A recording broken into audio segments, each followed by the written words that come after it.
On Sunday, the 1st of August, 150 people gathered at the Plough Eastbury in support of Time2Talk West Berkshire to take part in their Fun Team Orienteering Competition.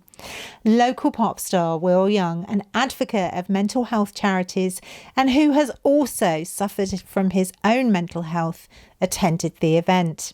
It's all about mental health, isn't it? Yes, it's all about mental health for young people between the age of 11 to 25. I've spent time in this pub as a young person, but I think it's really important to support charities who are allowing young people to express themselves, and that wasn't around in my day, so I got asked if I could come down to say a few words.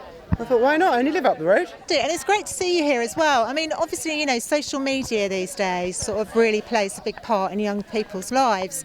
And you understand those kind of pressures, don't you? Well, I can understand how social media can become a place that can be damaging to young people's well-being. I mean, I don't engage in it in the same way. And I think for adults, you can't discount the way that young people do engage with social media, because it's different for people. I'm 42. It's different for me, but for young people it really is part of their lives. So we just have to make sure that one-on-one connection, talking is essential, so young people know that they have support. Yeah, and just be mindful that it can go one of two ways, social media. It's not all bad. And it's good to support a local charity, isn't it, that is working with, especially after the pandemic, because young people are not used to being locked away, and they've been locked away for months on end, haven't they? Well, yeah, and also for Time to Talk, they're in a time which normally numbers would be going down summer holidays. They're actually seeing a lot of referrals to them, so it's an essential service that they're providing for young people, and where other people aren't. If they weren't doing it, no one would. It's just another brilliant example of communities coming together and seeing gaps and doing something about it. In the summer, usually the charity sees 10 clients a week. Now they are seeing numbers rise to 27. There are 150 young people on their books and 100 on the waiting list. When young people come to us, the good thing, once we get to the end of our waiting list, is that they've got someone who can sit with them, listen to what they've got to say in a really, really non-judgmental way. And we hope that will, go on to enable them to live full, empowered lives. The more young people we can encourage to come forward, then although our waiting list might grow, that does help us with our fundraising in many respects. It seems a bit, strange, doesn't it, actually, by having these huge waiting lists, it is a problem, but equally it enables us to express the need, because there is a need, and there's still loads and loads of young people out there who are not stepping forward, and I think that's something we're quite sad about, and if we can do events like this to raise our profile and get the message out there, then hopefully they won't be sitting alone and they may step forward and come and speak to someone. Do you think that there has been a real knock-on effect psychologically because of the pandemic?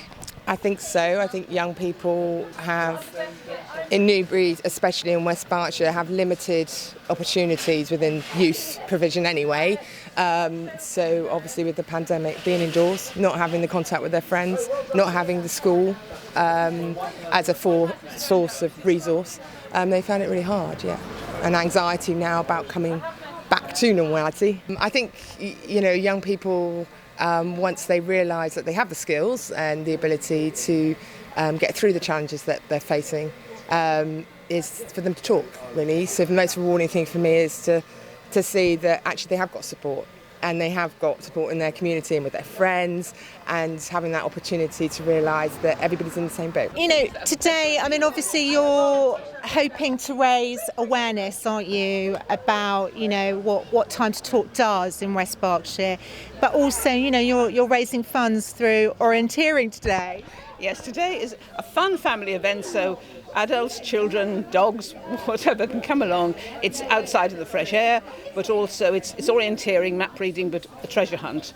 And all of that helps to raise funds, because all charities, not just ours, but obviously I want ours to do as well as it can, we need to raise raise money these days. All the cutbacks, nationally and so on, some of which have been necessary, mean that charities are not getting the monies that they might have done. So you've really got to invest in your fundraising.